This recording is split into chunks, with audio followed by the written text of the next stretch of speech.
porque os líderes na Câmara afirmam que não tem clima para o avanço desse projeto de lei, mesmo depois das manifestações. Quem tem detalhes sobre isso é o André Anelli, que chega agora no 3 em 1 e vai nos explicar melhor como é que está o clima lá entre os líderes partidários a respeito do PL da anistia. André Anelli, boa tarde, bem-vindo. Obrigado, Kobayashi. Boa tarde a você também e a todos aqui no 3 em 1 da Jovem Pan.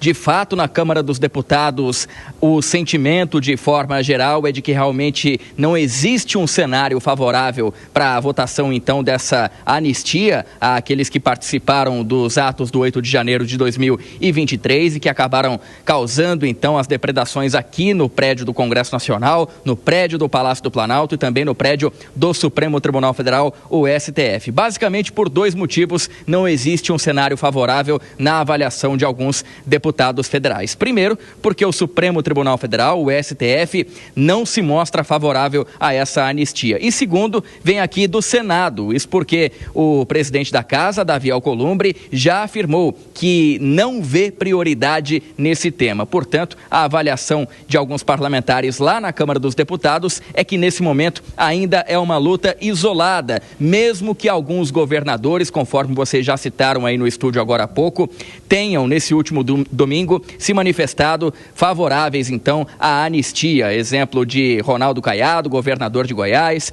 também o governador de São Paulo, Tarcísio Gomes de Freitas, governador de Mato Grosso, Mauro Mendes, todos eles que estiveram ali então naquela manifestação promovida pelo ex-presidente Jair Bolsonaro em favor então da anistia, acabaram afirmando que os seus partidos respectivos, PL, União Brasil, PSD, PP, são favoráveis, então, a esse perdão aos acusados de terem participado aqui dos atos do 8 de janeiro, mas, por outro lado, lá na Câmara dos Deputados, por conta da avaliação do STF e por conta também da avaliação pública aqui do Senado, ainda vai ficando difícil afirmar que será pautada essa anistia conforme quer o Partido Liberal e os demais apoiadores do ex-presidente Bolsonaro. E, só para complementar, Kobayashi, você que está assistindo aqui ao 3 em 1, a expectativa, a contagem nesse momento na Câmara dos Deputados é que existem cerca de 156 votos para urgência, então, do projeto de lei da anistia. Seriam necessários 257, a metade mais um dos parlamentares lá da casa. Então, existe uma distância ainda de pelo menos 100 votos que a oposição ao governo e que os apoiadores do ex-presidente Bolsonaro precisam conseguir, então, para levar esse projeto para urgência lá na casa. Kobayashi. Muito obrigado, André Anelli. Deixa eu voltar para Brasília com a opinião do Zé Maria Trindade sobre isso, Zé, porque, pelo que a gente notou dos discursos que foram feitos ontem na manifestação, aparentemente essa ideia de reverter o cenário com os líderes já era uma ideia ultrapassada. Eles estavam focando mesmo, era individualmente nos parlamentares. André Anelli trouxe a informação, são 257 parlamentares que devem assinar conjuntamente para que isso seja levado ao regime de urgência, para que isso seja pautado. Inclusive, o prefeito de São Paulo, Ricardo Nunes, falou: eu sou do MDB, vou falar com os parlamentares, com os deputados do meu partido, pedindo voto, você peça para o deputado da sua região, do seu relacionamento. Você acha que depois da manifestação o PL ganha força e esses parlamentares vão aderir a essa assinatura conjunta, ou Zé Maria Trindade? Eu ouvi duas versões aqui. Eu acho que o apoio explícito de 6 governadores dá uma alavancada boa. A última informação que eu obtive desse requerimento é que ele já tem cerca de 200.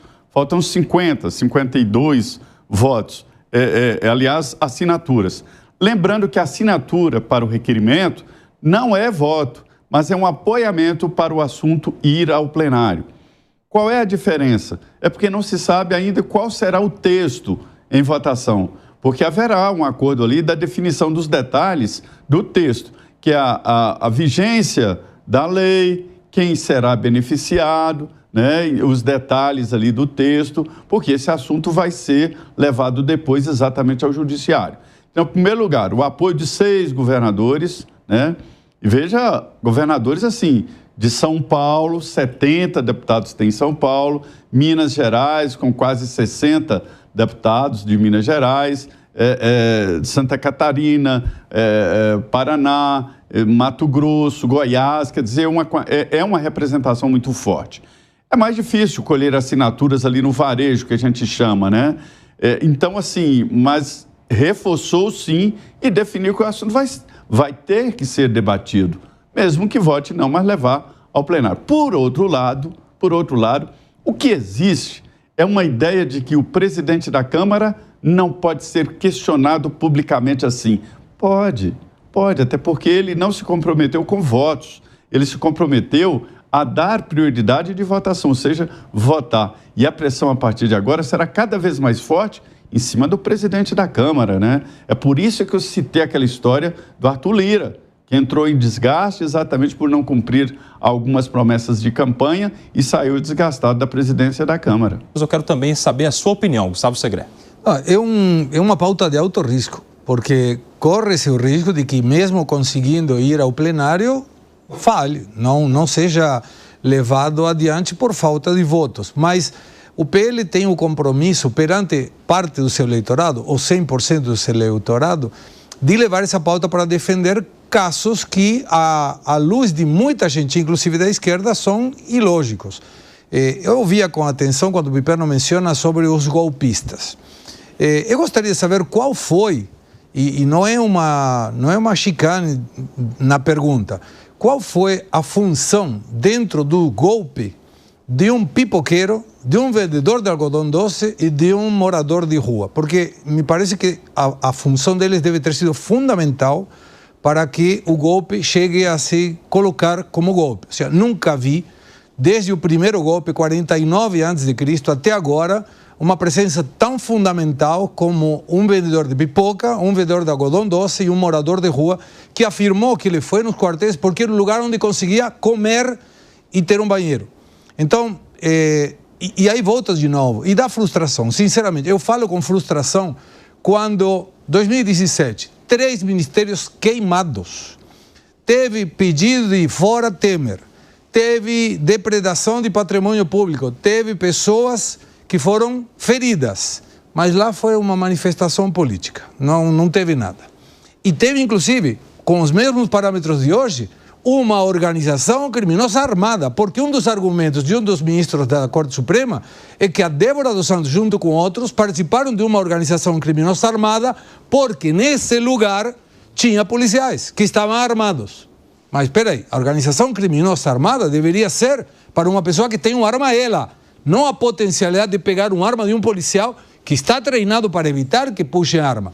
Mas, fazendo o mesmo paralelismo, em 2017 também tinha policiais. Então, por que naquele momento não era uma organização criminosa armada? Por que naquele momento que teve depredação não tem nenhum preso? Por que naquele momento que tinha pedido de fora Temer não era uma tentativa de golpe de Estado? Mas é assim. Eu sei a resposta, a grande maioria da nossa audiência também sabe, e por isso tem um vínculo. Precisava ter o 8 de janeiro, porque senão toda a narrativa anterior, com a minuta e toda aquela coisa, não teria nenhum efeito prático. Mas eu gostaria de saber, para o Piperno, uma pergunta concreta, qual é a participação do pipoqueiro, do vendedor de algodão doce, do morador de rua nessa conspiração de golpe contra a República. Piperno, você já fala, mas agora quando são 16 horas e 26 minutos, quem está na rádio vai para um rápido intervalo, a gente já volta. Seguimos aqui nas demais plataformas. Fábio Piperno. Eu sei da participação de dezenas de milhares de pessoas que ficaram em frente aos quartéis por 70 dias, né? Com o explícito intento de não permitir a posse de um presidente legitimamente eleito. Eu também sei que essas pessoas foram estimuladas, sim, por manobras, por discursos, por insinuações, por articulações de gente irresponsável, como o ex-presidente da República, que agora é um réu confesso, que agora chega a admitir que, puxa vida, eu consultei pessoas sobre o que ele chama de, eufemisticamente, de alternativas, né? Veja, a única alternativa para quem perde uma eleição é fazer a cerimônia de transferência de poder, ponto. Não existe nenhuma outra alternativa. Mas, enfim, ele julgou por bem consultar, né, por exemplo, seus chefes militares e aliados políticos. É óbvio que isso vai insuflando os moradores das frentes dos quartéis que não puderam ser removidos por ordens superiores, porque teve gente que tentou tirá-los de lá. Mas os chefes militares, os chefes dos quartéis, não permitiram. Há depoimentos sobre isso, dizendo que estavam obedecendo ordens. Então, ninguém fica 70 dias com faixas lá, né? Golpe, intervenção, enfim, Lula fora, aquele negócio todo. Imagina, por exemplo, se o MST resolve instalar, fincar acampamentos em frente aos quartéis. 70 dias, os quartéis lá tomados por bandeiras vermelhas ali nas suas entradas, nas suas frentes. O que ia acontecer? Outra coisa, não vamos esquecer que os anjinhos dos quartéis e os golpistas que entraram nos prédios públicos, por exemplo, eles ocupavam acampamentos de onde saíram as bombas para explodir o aeroporto de Brasília. Isso é um detalhe importante. Também não vamos ignorar o fato de que daqueles agrupamentos saíram os santos, né? Essas cândidas figuras que no dia 12 de dezembro tentaram invadir a Polícia Federal e atearam fogo em vários pontos do Distrito Federal. Então, eu diria que a sequência foi longa. Agora, também, eu só peço a você uma coisa. Não acreditem, como por exemplo ontem eu ouvi, em deputado, em parlamentar, em políticos e tal, que dizem que a moça do batom foi condenada a 14 anos. É mentira, ela ainda não tem condenação nenhuma. Há 2 votos pela condenação dela, mas o julgamento não terminou, né? São 2 votos e ainda faltam 3 ministros. E outra coisa, ela não está sendo julgada apenas por usar o batom, mas sim por fazer parte de um agrupamento que queria coisas, eu diria que muito mais ousadas e tenebrosas do que meramente pichar um prédio público. Pediu o segredo e depois o Gani, vai lá. Sim, lógico, porque o Piperno não respondeu a minha pergunta, eu entendo, não tem resposta para me dar de qual foi a função estratégica do pipoqueiro, vendedor com doce e do morador de rua nessa conspiração golpista. Eu não sei, sei dos outros milhares. Tudo bem, mas vamos lá. Sobre esses 70 dias de essa argumentação e como a nossa audiência vai se renovando, vale a pena a menção. Os últimos 10 dias eram outros comandantes das Forças Armadas e era outro governo que tinha o monopólio da força e poderia ter tirado todos eles, mas assim, num sopriro, assim. Não. Pode sair. Saia daqui. Por que não? Por que não? Por exemplo, ainda não haviam sido trocados os chefes dos quartéis. Desculpa. Se tem uma coisa que funciona muito bem nas Forças Armadas, era a hierarquia. Se um comandante de uma força qualquer determina uma ordem para baixo, essa ordem é cumprida. Não tem discussão. E o próprio governo poderia ter ido e dizendo, com a Força de Segurança Nacional, vocês aqui têm que sair. Agora, tem outra questão. Eu defendo essa situação de, constitucionalmente, qualquer presidente pode fazer a consulta que quiser.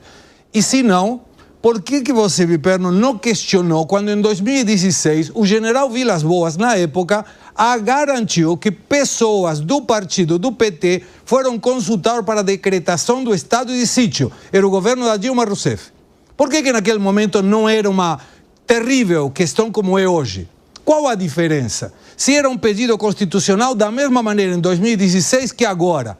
Por que essa diferença? Fecha pra gente seguir, Piperno, vai lá. Muita dúvida, primeiro, em relação à credibilidade do general Vilas Boas, aquele do tweet. Pois é. E outra coisa, o presidente agora, ele é réu, confesso, ele fala, eu procurei alternativas. Não, e aí eu quero dizer o seguinte, para quem perde a eleição, e só ele perdeu a eleição, só ele perdeu tentativa de reeleição, o povo não quis, né? Só ele perdeu. Não existe alternativa a não ser a transmissão do poder. Ponto. Não tem mais nada o que fazer.